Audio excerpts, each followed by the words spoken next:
A Pyrex casserole dish, blue cornflower pattern, sat on the counter of a Levittown, Long Island kitchen in the spring of 1962. The mother of that kitchen had no recipe card in her hand. She had a transistor radio on the windowsill playing Patti Page, a 4-burner hot point range, and 30 side dishes she could put on the table without thinking.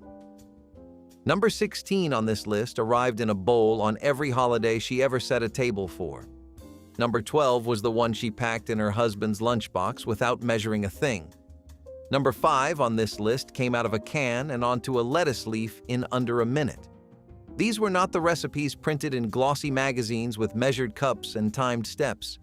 These were the side dishes a generation of mothers made from memory, the way our own mothers and grandmothers had made them, the way a hand learns a job and never forgets it. Recipe cards were for company.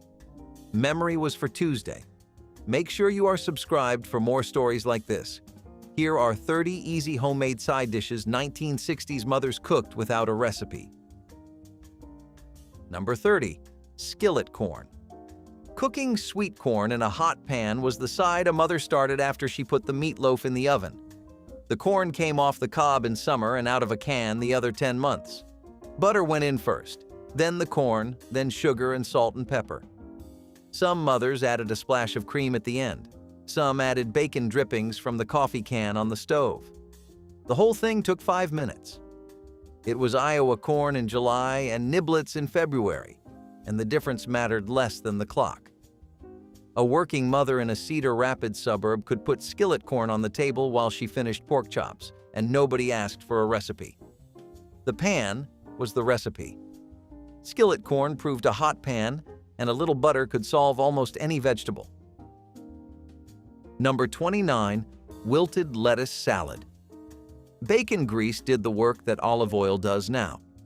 A mother in a Pennsylvania Dutch farmhouse outside Lancaster would fry 4 strips, pour the hot fat over a bowl of torn leaf lettuce, and call the family before the leaves crisped back. Vinegar went in, a spoonful of sugar, sometimes a sliced hard-boiled egg. The salad was warm, not cold. It tasted like the smell of a Sunday kitchen, smoky and sharp at once. Wilted lettuce showed up on tables in Ohio and West Virginia and Indiana, anywhere a household had a garden and bacon in the icebox. It was not on any restaurant menu in 1962. It was a homemade thing. Wilted lettuce proved heat and vinegar belonged on greens.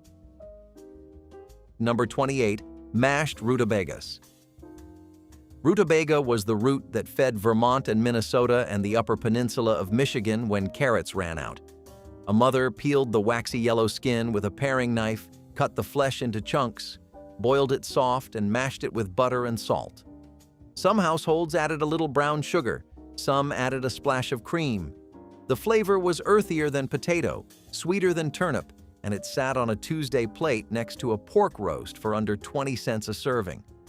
Grocery stores in Duluth and Burlington stocked rutabagas in bushel baskets through winter. The vegetable was cheap because nobody under 40 wanted it, and cheap was the point. Mashed rutabagas were the side dish the cold months made necessary. Number 27. Buttered lima beans. The smell of butter melting in a saucepan over a low flame was the start of 1,000 weeknight dinners. A box of bird's eye baby limas went in frozen, half a stick of butter, a teaspoon of salt, a grind of pepper. 10 minutes later, the limas were on the plate next to fish sticks or sliced ham, glossy and pale green and soft. Children who hated lima beans at school would eat them at home because their mother had not boiled them into gray paste. The trick was butter and not too much water. Bird's Eye sold the boxes from the freezer case of every A&P and Kroger and Safeway, and a mother could buy 3 for 45 cents. Buttered limas were the side frozen food made easy. Number 26. 3-bean salad. By Thursday evening, the church supper committee had 100 paper plates stacked on a folding table and a glass bowl of 3-bean salad in the middle of the room. A can of green beans, a can of wax beans, a can of kidney beans, all drained and rinsed, a diced onion, a chopped green pepper, vinegar, sugar, vegetable oil, salt, pepper, stirred together in a measuring cup and poured over the beans. The bowl went into the icebox overnight. By Friday potluck, it had soaked up every flavor in the jar. A working mother could throw 3 bean salad together in 12 minutes on a Wednesday and serve it on a Sunday. It traveled well. It did not wilt.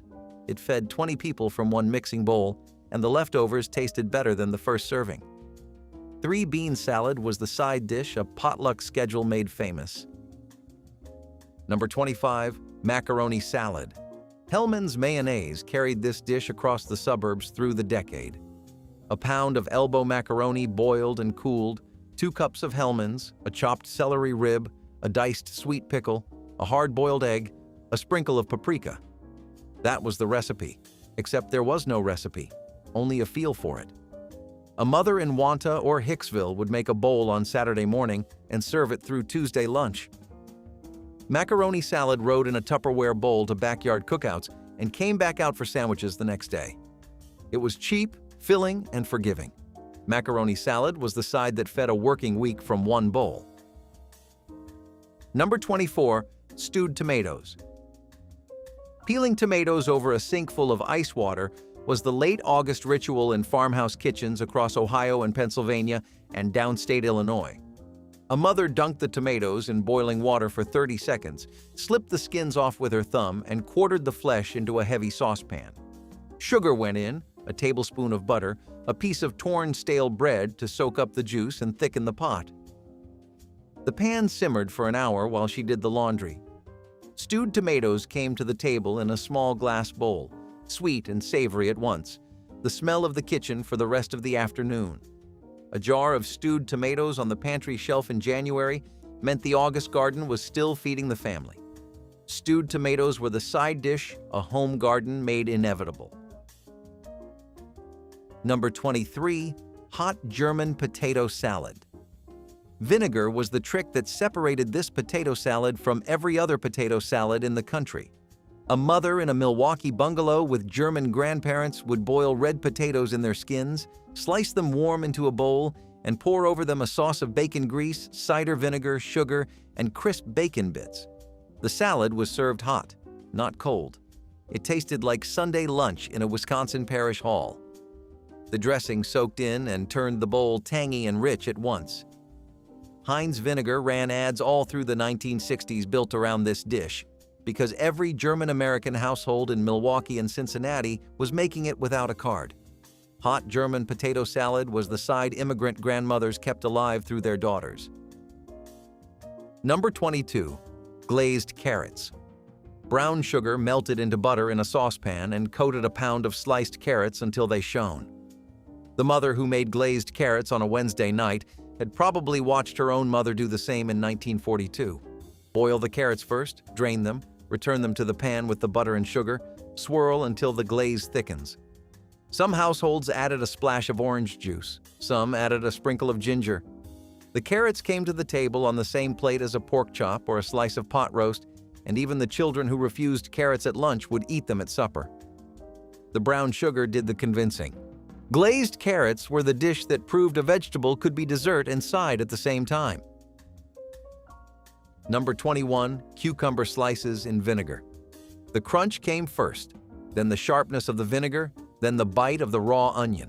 A mother in a Carolina farmhouse or a Long Island ranch house would peel a few cucumbers from the garden, slice them paper thin with a sharp knife, layer them in a glass bowl with rings of sweet onion, and pour over them a brine of white vinegar, water, sugar, salt, and a little fresh dill if she had it. The bowl sat in the icebox for an hour and came to the table next to fried chicken or pork chops or a hot ham sandwich.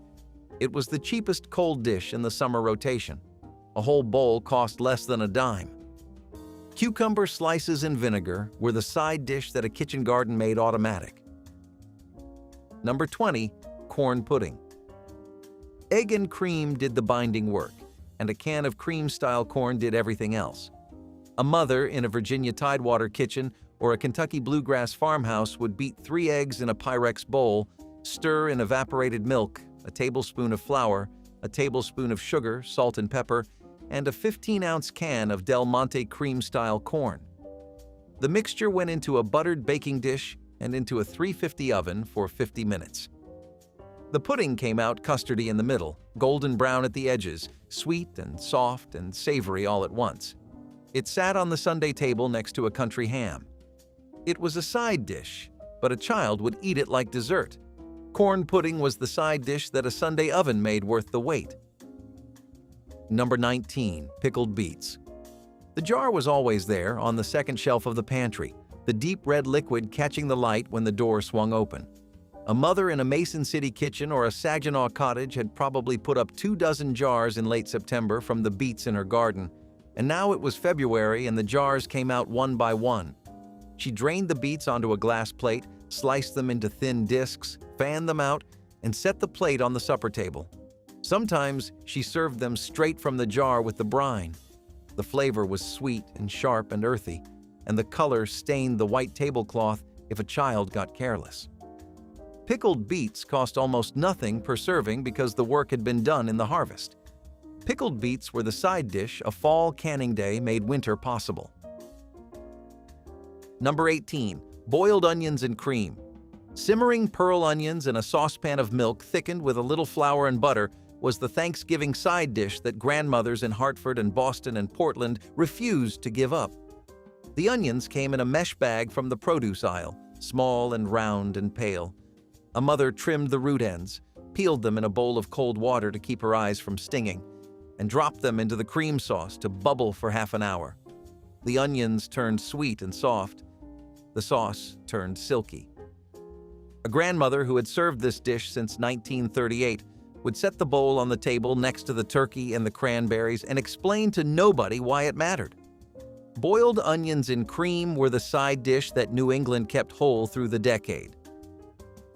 Number 17. Scalloped potatoes. A generation of mothers in suburban kitchens from Westchester to Orange County built a Sunday dinner around this one dish. Russet potatoes peeled and sliced on a wooden board, layered in a Pyrex dish with butter and flour and rings of yellow onion, drowned in whole milk from the glass bottle on the back step, baked in a 325 oven for an hour and a half. The cheese came later, after steakhouse versions reached home kitchens. In 1962, most mothers made scalloped potatoes without cheese because cheese was for grilled sandwiches, not the Sunday side. The woman who pulled this dish from her oven was not a chef. She did not measure the milk. She poured until the top layer was just covered. She knew the time by the smell. When the kitchen smelled like sweet milk and onion and a faint scorch, the dish was done. The detail rarely mentioned about scalloped potatoes is what the dish actually was. It was not just a side. It was the centerpiece when the meat was thin. A pork chop split between 3 children stretched into a full meal because a corner of the casserole sat next to it. A small ham could feed 7 if the dish came out big enough. A generation of mothers who learned to cook through wartime rationing, the women our own mothers learned from, carried the trick of the stretching side into the prosperity of the 1960s, and the casserole stayed because the lesson stayed in the hand. A woman who came of age in 1948 did not unlearn the math of feeding a family on what was available. She just had more milk in the icebox now, and a Pyrex dish that did not crack, and a station wagon in the driveway. Scalloped potatoes proved a lean lesson could survive an easy decade. Number 16. Ambrosia salad.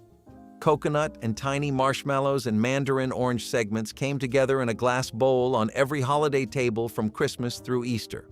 A mother drained a can of Dole pineapple chunks and a can of mandarin oranges, added shredded coconut from a blue baker's bag, a cup of mini marshmallows, and a cup of sour cream.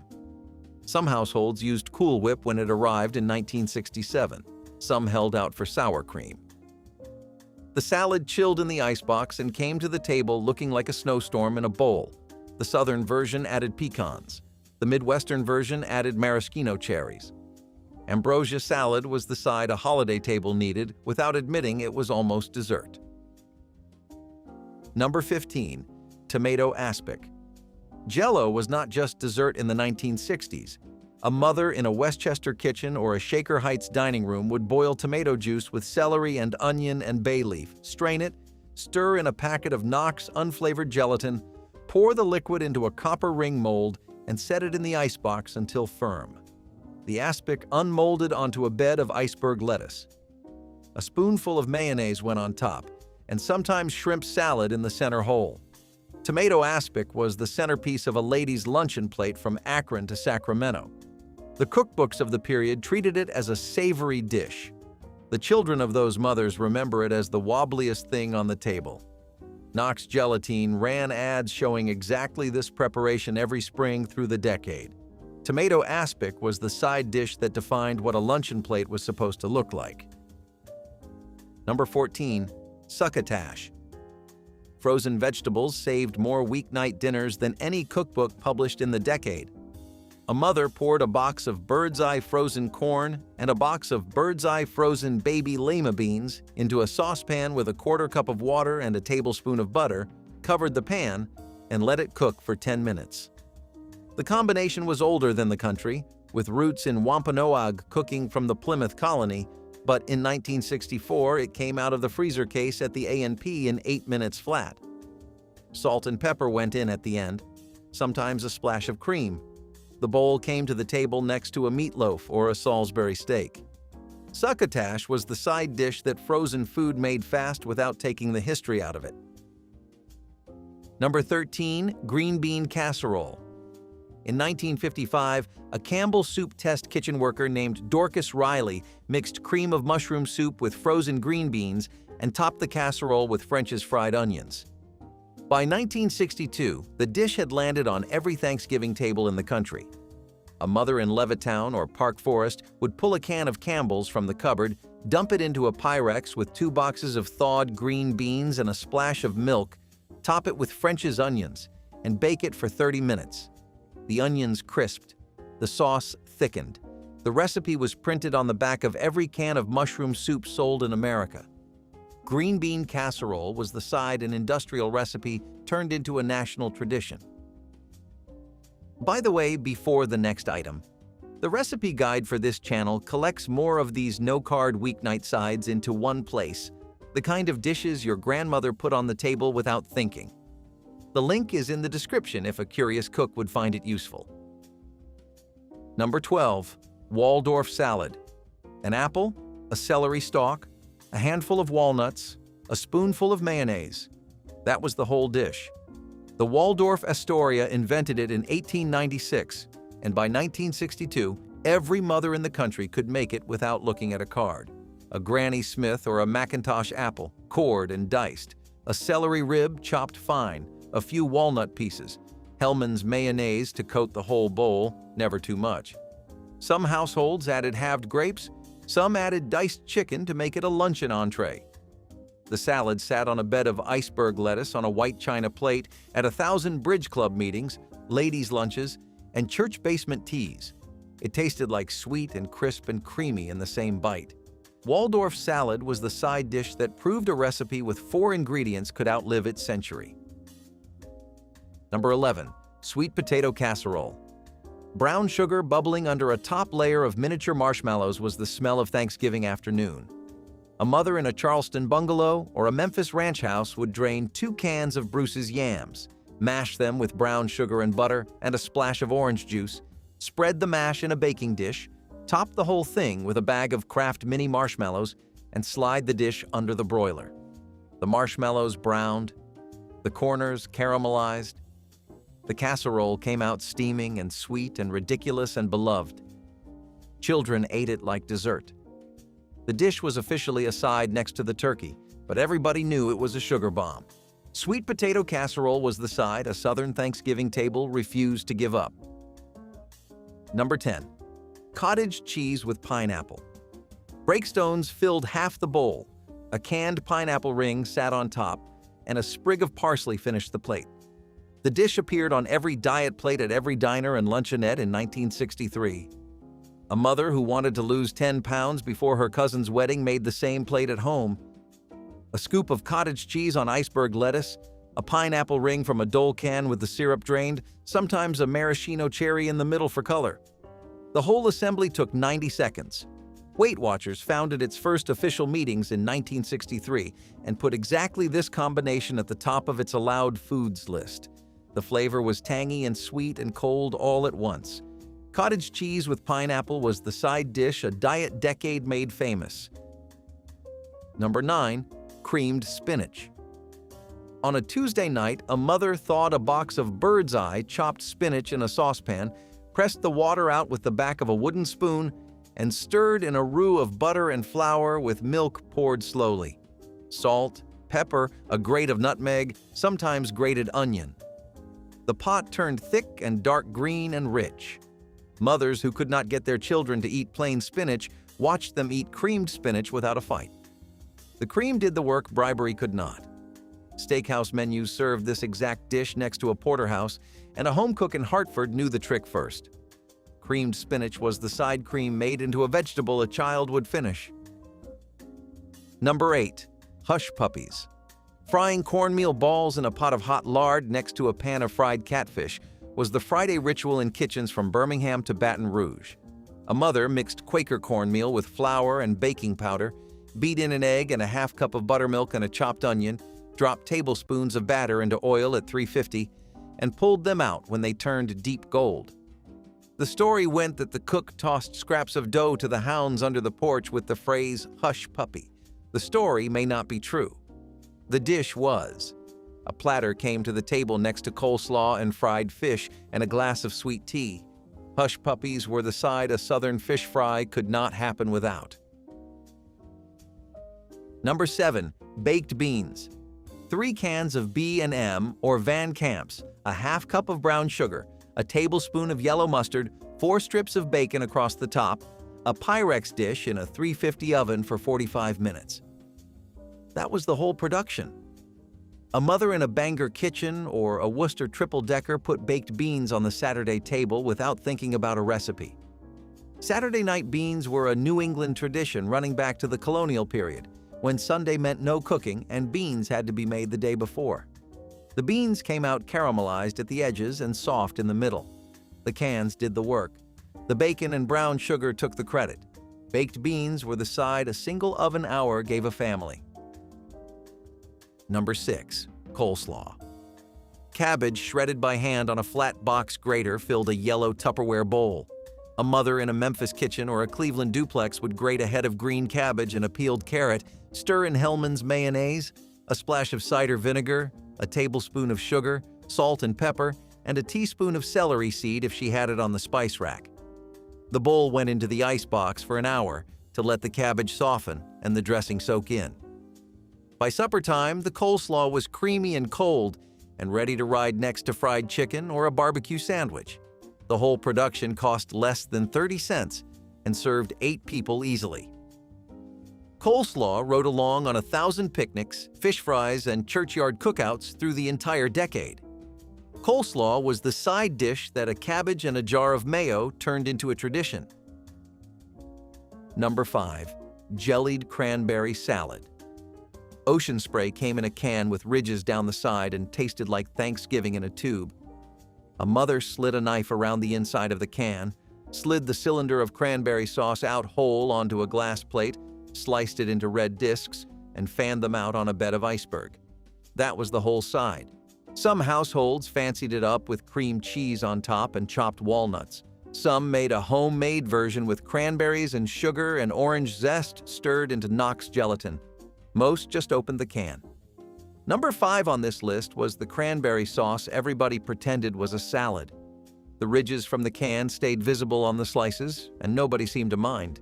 Jellied cranberry salad was the holiday side a single can solved. Number 4. Buttered egg noodles. Boiling water salted heavily. A pound of Pennsylvania Dutch wide egg noodles dumped in, 8 minutes on the clock, a colander rinse, a stick of butter melted in the same pot. The noodles dropped back in, a sprinkle of chopped parsley, salt and pepper. The whole dish took 12 minutes from cold water to plate. A mother in a Reading or a Lancaster row house would serve buttered noodles next to a pot roast or a chicken paprikash, and the children ate them faster than the meat. The noodles soaked up gravy. They cost about 15 cents a serving. They needed no garnish and no thought. The egg noodle was the working mother's safety net when the rest of the meal ran short. Buttered egg noodles were the side dish that 12 minutes gave a busy week some breathing room. Number 3. deviled eggs. Every potluck, every backyard barbecue, every Easter table, every church basement spread from Yonkers to Yuma had a Tupperware deviled egg tray sitting on the buffet. A mother boiled a dozen eggs, peeled them under cold water, cut them lengthwise, popped the yolks into a bowl, mashed them with mayonnaise and yellow mustard and a splash of pickle juice, piped or spooned the filling back into the whites, and sprinkled paprika across the platter. The Tupperware deviled egg tray came out in 1964 with a fitted lid and 12 egg-shaped wells, and it's sold by the millions. Every aunt in the country owned one. The eggs disappeared first at any gathering. They were salty and creamy and cold and easy to eat with one hand. Deviled eggs were the side dish that a Tupperware tray made into a ritual. Number 2. Cornbread. The pan was iron. The batter was Jiffy or buttermilk from scratch, and the oven was 400 for 20 minutes. A mother in a Tupelo kitchen or an Indianapolis bungalow heated the iron pan first, dropped in a tablespoon of bacon grease, swirled it until the pan smoked, poured in the batter, and slid the pan back in. The crust came out crisp and golden and chewy at the edges. The middle was tender and ready for butter to melt into it. Jiffy corn muffin mix sold for 15 cents a box at every Kroger and Piggly Wiggly, and a mother could put cornbread on a Tuesday table in 30 minutes. Southern households went buttermilk. Midwestern households went Jiffy. Cornbread was the side a hot iron pan made unforgettable. Number 1. Mashed potatoes with gravy. Russet potatoes rolled in a colander after a long boil were the first step of the dish that finished half the dinners in America in the 1960s.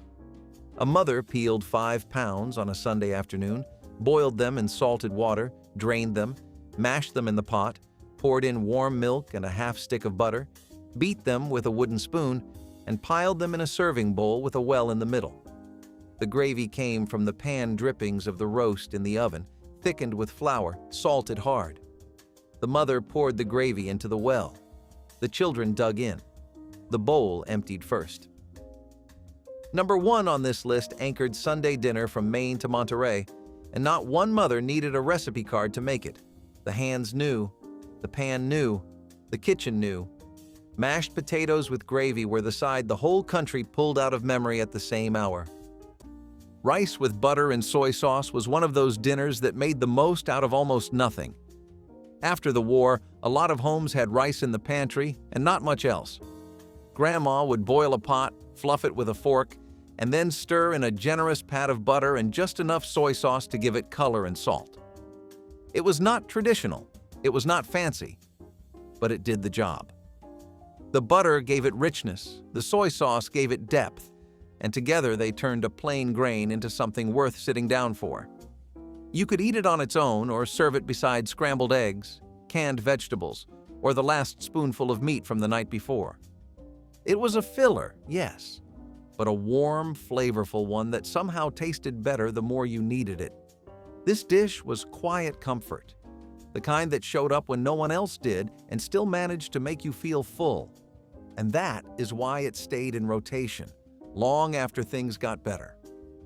Sometimes the best meals were the ones that asked for the least. Italian sausage hoagies brought the flavor of a street fair to the dinner table with little more than a skillet and a few minutes.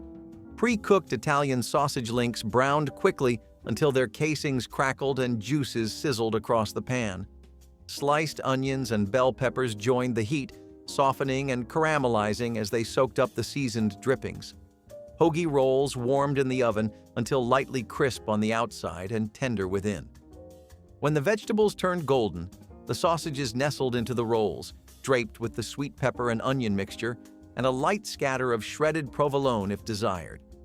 Each bite balanced smoky spice, soft bread, and the gentle sweetness of slow-cooked vegetables. The meal felt festive, yet required almost no effort, making it a favorite for families who wanted bold taste without a long cooking session. Served with a simple green salad or a handful of chips, these hoagies brought the spirit of an Italian street vendor into a busy kitchen, showing that fast food can still be deeply satisfying and full of character when prepared with care and served piping hot. Tomato and sugar. Open-faced sandwiches were one of those quirky summer snacks that showed up when gardens were full. Money was tight, and lunch had to be quick and simple. You sliced a fresh tomato, buttered a piece of bread, sprinkled sugar over the top, and that was it. A little sweet, a little juicy, and ready in minutes. It sounds strange today, but back then, this was a familiar plate across farm towns and small kitchens all over America. The tomatoes were easy to grow, the bread stretched what you had, and the sugar turned it into a treat that brightened up long summer days. Families leaned on recipes like this when grocery lists were short, and mealtime had to be stretched with what was already growing out back. You would find this simple snack scribbled in old cookbooks, passed around at neighborhood picnics, or taught to kids as one of their first kitchen lessons. It might seem forgotten now, but for plenty of folks back then, tomato and sugar sandwiches were a fast, filling reminder of how far a little garden and a little creativity could go. There was something almost ceremonial about pan-fried potatoes and onions with an egg on top. Grandma would cube the potatoes, chop the onions, and let them sizzle in a cast-iron skillet until they were browned and crispy. The smell alone could carry through the whole house. At the very end, she would crack an egg right into the center and let it cook sunny side up, the yolk just soft enough to run a little when you cut into it. No meat, no toast, just 3 simple ingredients that together felt like more than enough. This was dinner for lean weeks, meatless Fridays, or long stretches between paychecks. The potatoes filled you up, the onions gave it flavor, and the egg brought everything together. It was hearty, honest, and completely satisfying. Served in a bowl or straight from the skillet, it made the kind of meal that slowed you down and reminded you to be grateful, even if all you had was a sack of potatoes and a few eggs left in the carton. These were meals that came from resourcefulness, not recipes, and somehow that always tasted better. Hot milk cake.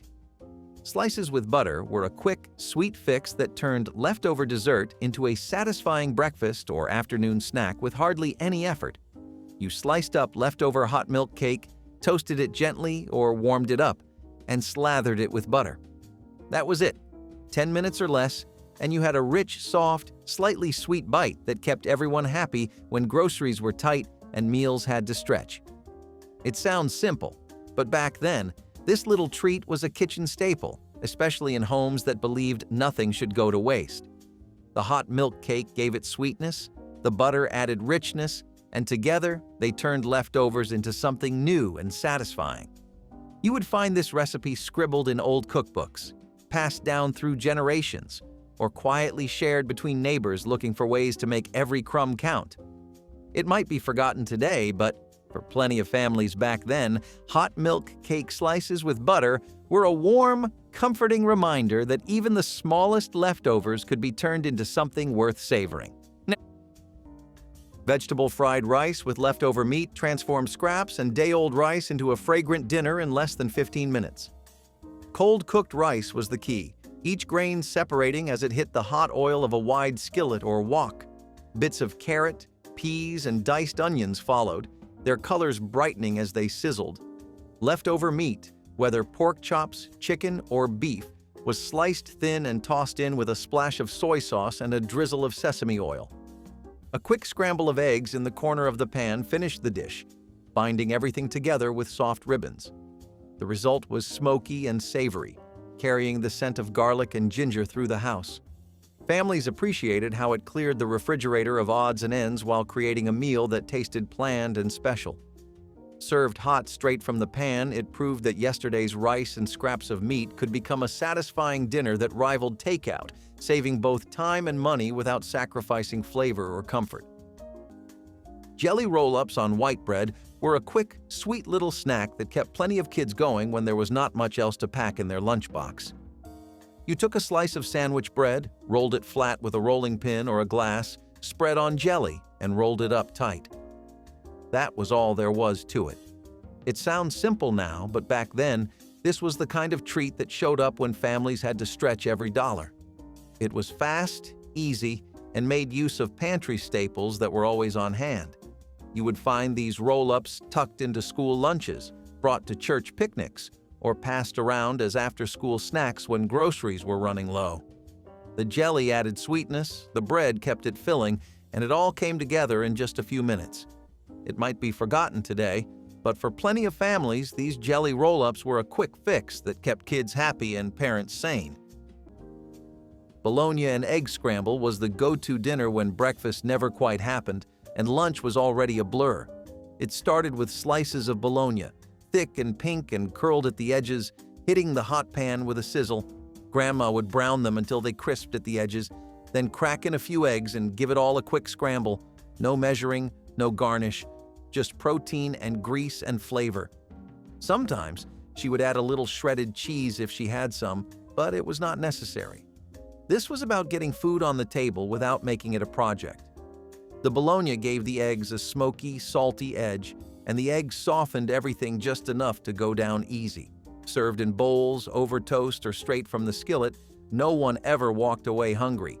It was simple, dependable, and tasted a whole lot fancier than it had any right to. You could make it in 10 minutes, clean up in 5, and be done with the day before the sun went down. Some meals were special because they were rare. This one was special because it was always there. Breakfast for dinner. Pancake stack with bacon turned a morning favorite into a fun and filling evening meal.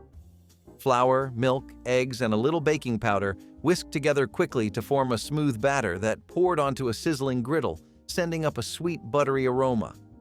Each pancake bubbled and browned in just minutes, ready to stack high while crisp bacon strips cooked in a nearby skillet. The smoky scent of bacon mingled with the warm fragrance of fresh pancakes, creating a kitchen atmosphere both cozy and exciting. Butter melted between layers, while a slow drizzle of warm maple syrup cascaded over the stack, soaking each fluffy round.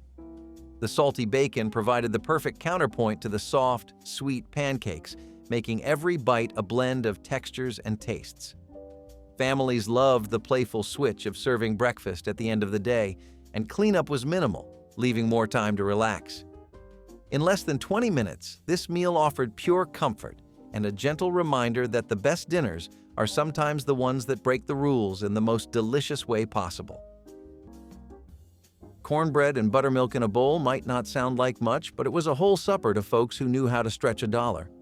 Grandma would crumble leftover cornbread into a dish, pour cold buttermilk right on top, and hand it over with a spoon. That was it. No cooking, no warming up, just cold, tangy, crumbly simplicity. It was a Southern staple that made its way into kitchens all across America, especially during hot months or tight times. Some people added salt, others stirred in a little honey, but most just ate it as it was, a strange but surprisingly filling meal that stuck with you. The cornbread soaked up the buttermilk, softening into something almost like a pudding. It was not meant to impress, just to nourish, and for a lot of families, it was all they needed at the end of a long day. It was cheap, it was easy, and most importantly, it got the job done. That is the kind of dinner that deserved a place in every old cookbook. Mashed banana and mayo sandwiches might sound strange to modern ears, but back in the day, this sweet and tangy sandwich was a Southern staple that showed up in plenty of lunchboxes. You mashed up a ripe banana, spread it on soft sandwich bread, and added a swipe of mayonnaise.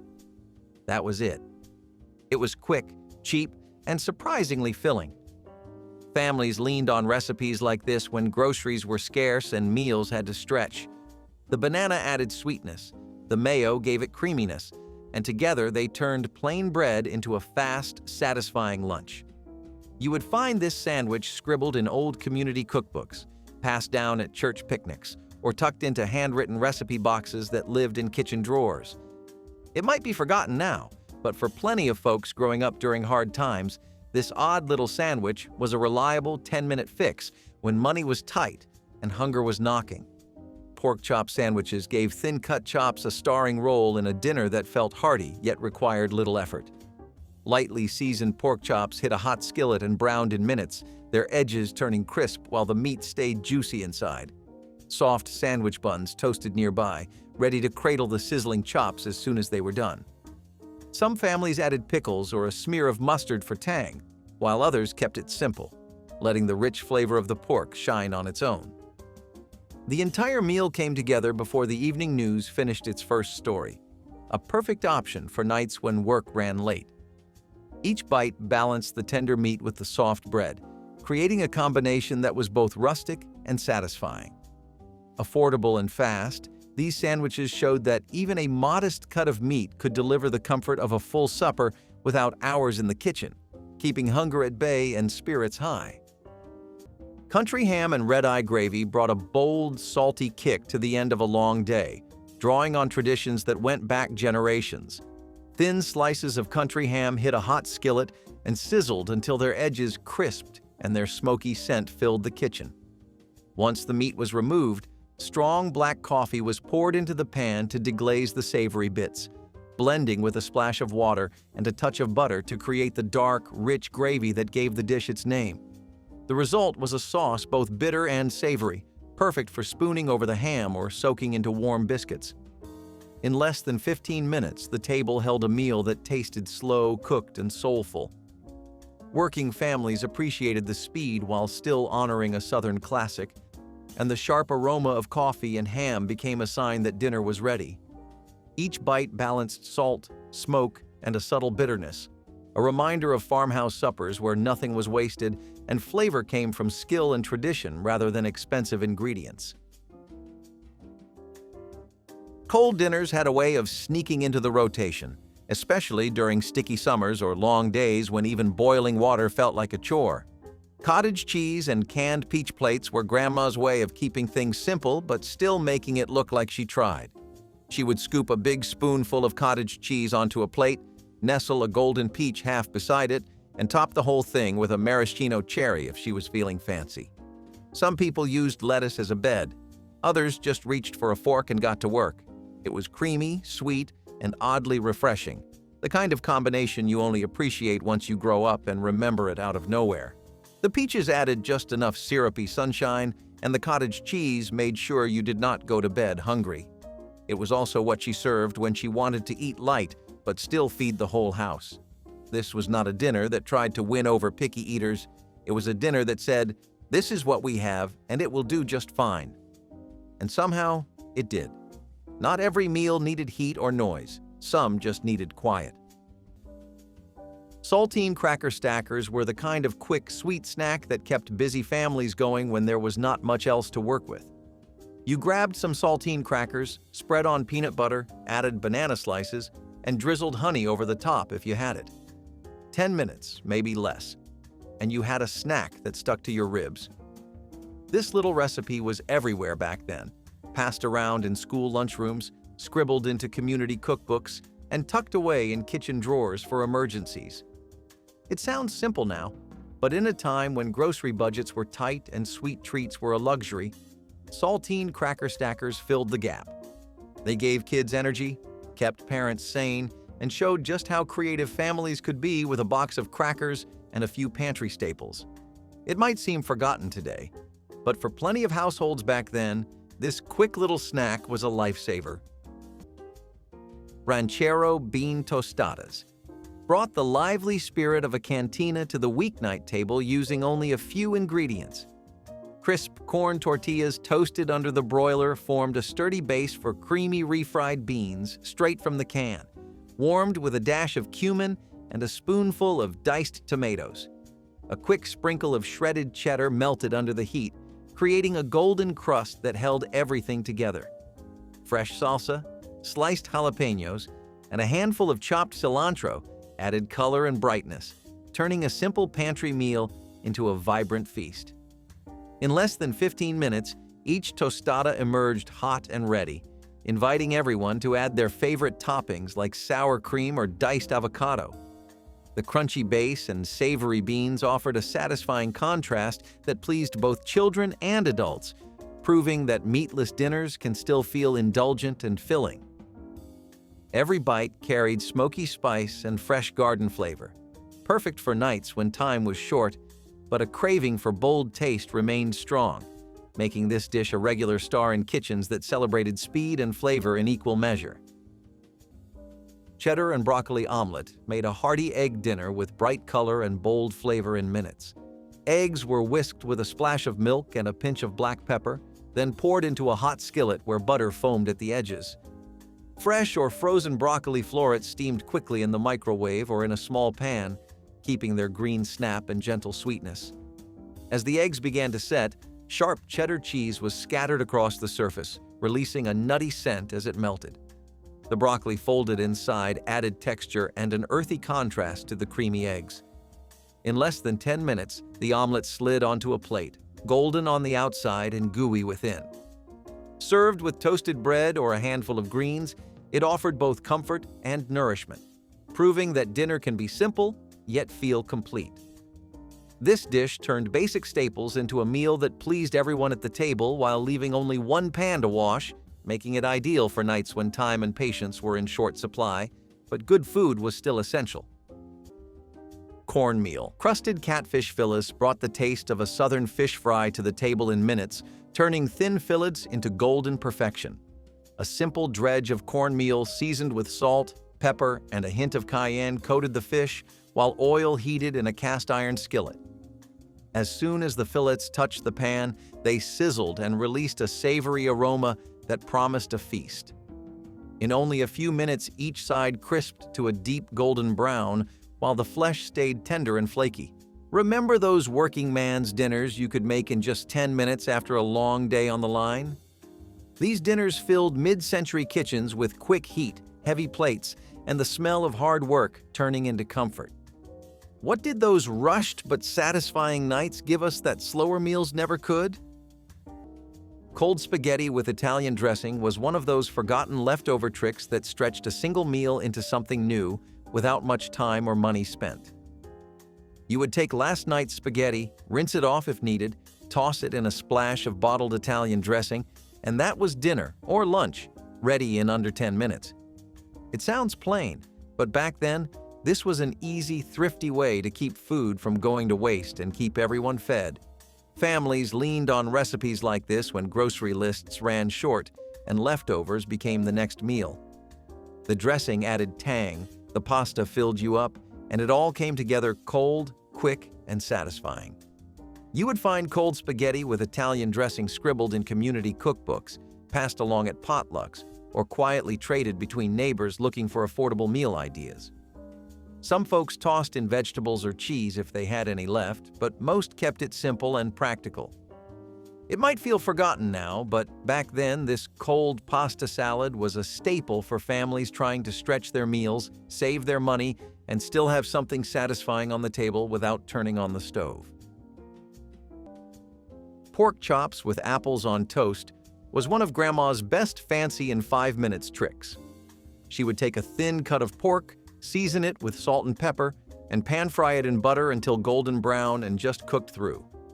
Meanwhile, she would warm up canned or stewed apples, sometimes spiced with cinnamon or cloves. A thick slice of toast would go down on the plate first, then the pork chop, and finally a generous spoonful of those sweet, soft apples on top. It looked like something you would get in a country diner, but it took less than 10 minutes in her kitchen. The toast soaked up the juices. The pork brought the savory. The apples added just enough sweetness to make it feel special. No one called it gourmet, but no one left a bite behind either. It was a clever mix of pantry staples and leftover odds and ends, dressed up just enough to make you sit a little straighter at the table. And it reminded you, even a 10-minute dinner could feel like something worth slowing down for. Sardine and onion sandwiches were one of those quick, no-frills meals that filled hungry workers up fast and showed up in plenty of lunch pails across America. You opened a tin of sardines, laid them on rye bread, added some raw onion slices, and that was it. Simple, salty, and ready in under 10 minutes.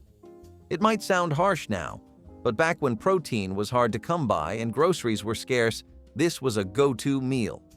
The sardines gave you the protein, the onions added bite, and the rye bread kept you full.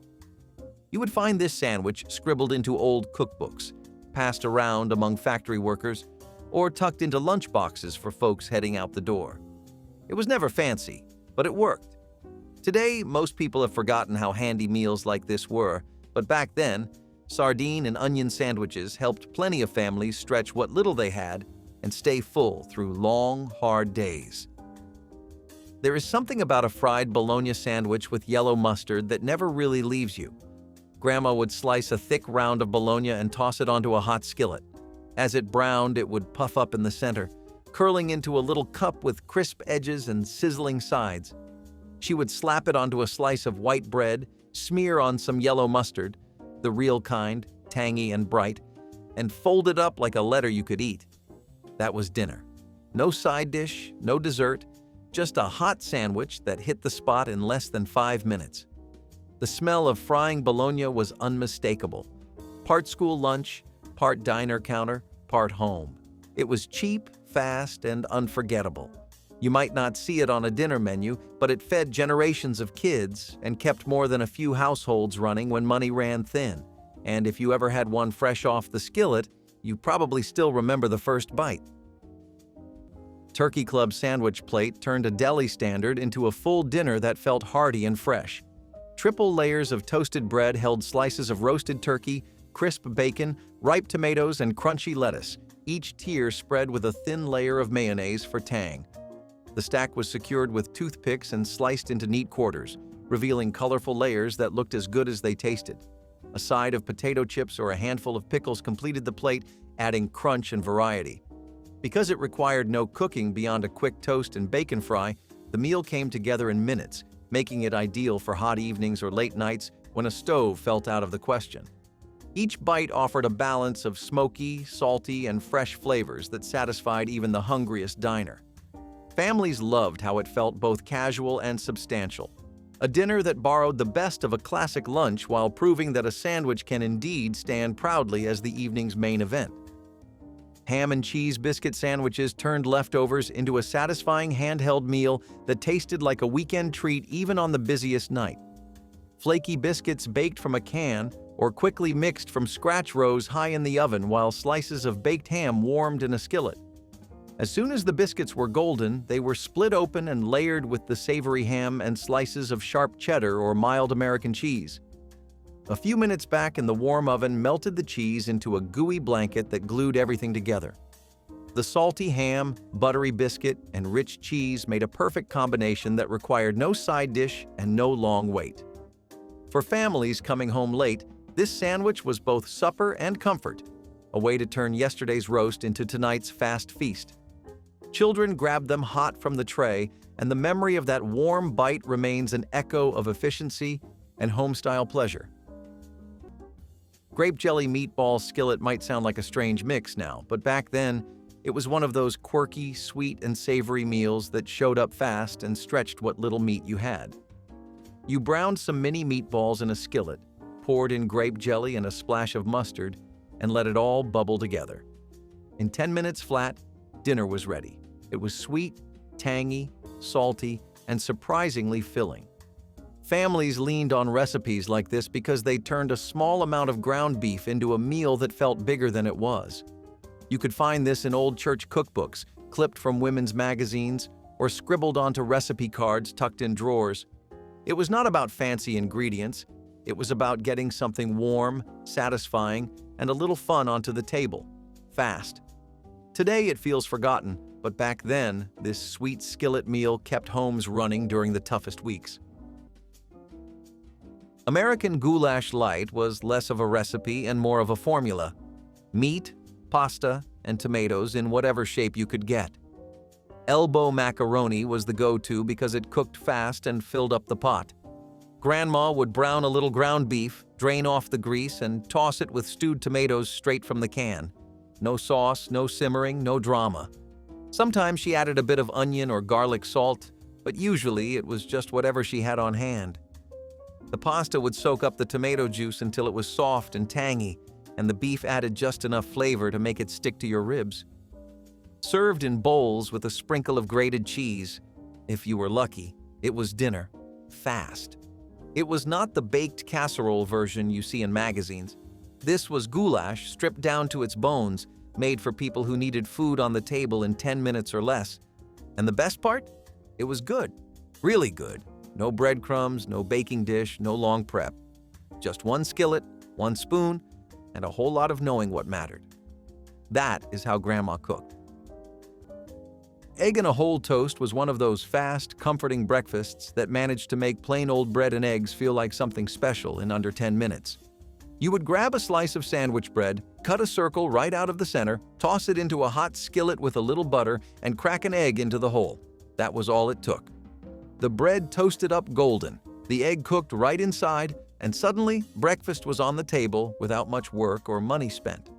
Families leaned on meals like this when mornings were hectic, paychecks were stretched thin, and everyone still needed a hot meal before heading out the door. It was a staple for school days, early church mornings, or whenever groceries were low but hunger was high. Some folks added cheese or herbs if they had them, but most kept it simple and practical. You would find egg in a hole scribbled on recipe cards tucked into faded cookbooks or passed down by word of mouth through generations. It might feel forgotten today, but back then, this quick breakfast trick kept countless families full, happy, and ready to face the day with just bread, eggs, and a hot skillet. Quick tomato and rice soup was less of a recipe and more of a family habit. It started with canned tomato soup, the kind that came in a red and white can and waited patiently in your pantry for its moment. Instead of milk or water, Grandma would stir in leftover rice from the night before, just a scoop or two, enough to bulk it up and stretch it across the whole table. The rice gave it body, the soup gave it flavor, and together they made something more than the sum of their parts. It simmered on the stove while she folded laundry or paid bills at the kitchen table. It was the smell that told you dinner was ready, not the clock. No one complained that it was simple. In fact, that was the point. You could top it with cheese, swirl in a bit of cream, or eat it plain with saltines on the side. Whatever the case, it went down smooth, warmed you up fast, and made a long day feel less heavy. It might not win any ribbons, but it won over every empty stomach it ever met. The cheddar and tomato open-faced broil was the kind of dinner that always looked better than it had any right to. Grandma would take thick slices of sandwich bread, lay down a few rounds of fresh or canned tomato, and top it all with slabs of cheddar cheese. Then into the broiler it went, just long enough for the cheese to melt and bubble, with the edges crisping up like a grilled sandwich turned inside out. It was salty, juicy, and exactly what you needed when the pantry felt a little too empty. Some people added a shake of black pepper. Others spooned on a little mayonnaise before the cheese went on. It was flexible, forgiving, and always fast. You did not need a recipe, just a sense of timing and a hot oven. It fed kids after school, it filled up adults after work, and it made the house smell like someone was trying, even if it was just the toaster oven doing most of the work. That was Grandma's magic. She made 10-minute meals feel like home. Quick macaroni and stewed tomatoes was one of those meals that showed up when there was not much left in the pantry, but families still needed dinner on the table fast. You boiled some elbow macaroni, opened a can of stewed tomatoes, and stirred it all together with salt, pepper, and a little butter if you could spare it. That was it. It sounds humble, but back when budgets were tight and grocery trips were rare, this simple stovetop meal came through. The pasta filled you up, the tomatoes added flavor, and it all came together in under 10 minutes. You would find recipes like this scribbled in old cookbooks, passed down from one generation to the next, or clipped from women's magazines that promised fast, filling meals on a shoestring budget. It might seem plain now, but quick macaroni and stewed tomatoes helped plenty of families stretch their groceries and make dinner happen, even on the hardest days. Cinnamon sugar butter toast was the kind of simple comfort food that could brighten up an afternoon in under 10 minutes, especially when there was not much else to work with.